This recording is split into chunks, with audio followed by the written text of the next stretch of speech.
महर्षि भृगु ने गुस्से में आकर भगवान विष्णु की छाती पर जोर से लात मार दी। छाती पर माता लक्ष्मी का वास होता है। इस अपमान से आहत होकर माता लक्ष्मी हमेशा के लिए वैकुंठ छोड़कर चली गईं और यहीं से शुरू होती है दुनिया के सबसे अमीर मंदिर तिरुपति बालाजी के बनने की कहानी। वैकुंठ छोड़ने के बाद माता लक्ष्मी सीधे पृथ्वी पर आ गईं। यहाँ दक्षिण में एक राजा थे, आकाश राजन। एक दिन जब राजा एक यज्ञ के लिए मिट्टी खोदने के लिए जमीन पर अपना कुदाल चलाते हैं, तभी जमीन फटती है और एक चमकता हुआ कमल का फूल बाहर आता है। उस फूल में एक नन्ही सी दिव्य बालिका थी। राजा ने उस बच्ची का नाम पद्मावती रखा और उसे अपनी राजकुमारी की तरह बड़े लाड़ प्यार से पाला।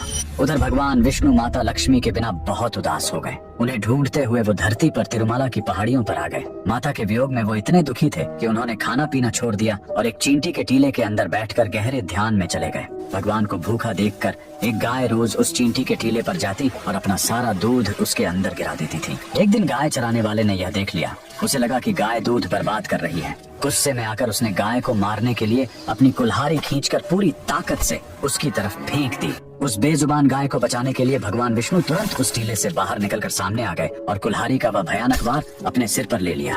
घाव बहुत गहरा था, सिर से खून बहने लगा और उस जगह के बाल हमेशा के लिए झड़ गए। भगवान को दर्द में देखकर वहाँ मौजूद उनकी एक परम भक्त नीला देवी से रहा नहीं गया। उन्होंने बिना एक पल सोचे तुरंत अपने सबसे सुंदर और घने बाल काटे और भगवान के घाव पर लगा दिए। बाल तुरंत प्रभु के सिर से झुर गए। उनका यह बलिदान देखकर भगवान ने नीला देवी को वरदान दिया, कलयुग में जो भी भक्त मेरे दर्शन करने आएगा और अपने बालों का दान करेगा, उसका सारा अहंकार और पाप नष्ट हो जाएगा।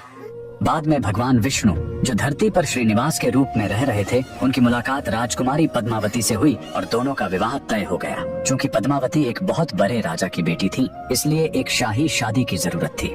लेकिन प्रभु के पास धन नहीं था, इसलिए भगवान श्रीनिवास ने धन के देवता कुबेर से एक बहुत बड़ा कर्ज लिया। कुबेर ने शर्त रखी कि कल युग के अंत तक भगवान को यह कर्ज ब्याज समेत चुकाना होगा। आज भगवान तिरुपति बालाजी उसी कर्ज को चुका रहे हैं। मंदिर में भक्त जो करोड़ों का धन और सोना दान करते हैं, वो कुबेर का कर्ज चुकाने के लिए होता है। और जो महिलाएं और पुरुष अपना सिर मुंडवाते हैं, वो नीला देवी के बलिदान का सम्मान करने और अपना अहंकार भगवान के चरणों में छोड़ने के लिए ऐसा करते हैं। अगर आप भी भगवान बालाजी के भक्त हैं, कमेंट्स में लिखें गोविंदा गोविंदा।